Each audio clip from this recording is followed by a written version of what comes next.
Everybody, Nation, it's ResistanceBandTraining.com coming to you again with another youth program. Yeah, my youngest daughter, Kenzie, is going to help us take you through a few basic movement skills with bands that I think you can implement very easily with your young athletes. Again, keep in mind that strength training at this age is much more important that they develop movement quality than the band strength that they're pushing or the resistance they're pushing. So we're going to use a small band. We're going to go with red mini band. And you're welcome to go ahead and use an orange micro band as well. I find that both of those work out pretty effectively at letting athletes learn how to do the movement quality well with a little bit of resistance. So let's get started. First movement, we're going to go ahead. I'm going to give Kenzie the mini band. She's going to stand on it. Now Kenzie learned how to stand on it, and again, this band fits Kenzie very well because of the height and the length of it. However, if you want to go ahead and shorten the band because you're working with a shorter athlete, all you have to do is pick their foot up, slide the band in, have them step down, and now the band is loose between their feet. So that means the distance from their hand to their foot has gotten less. As a result of that, now they'll be able to get full tension through the full range of motion. Kenzie's going to start out with an overhead press. She's going to bring the band up to her shoulder. Very important that the band and hands are at the shoulder level, okay, and at the shoulder width. Don't let them get too narrow because then they start using too much of a tricep exercise. Kenzie's going to go ahead, she's going to go into a squat, and she's going to come up overhead and press.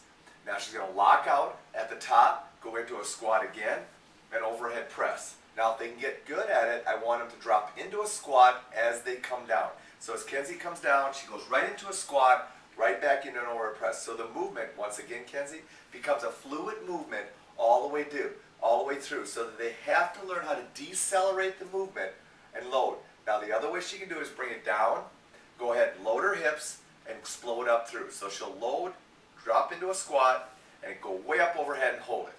Now she brings it back down to her collarbone and she starts all over. That's the first way to learn it, but if they can go ahead and do the whole movement, that's great. From there, Kenzie's going to go into a front squat. There's two ways you can do it.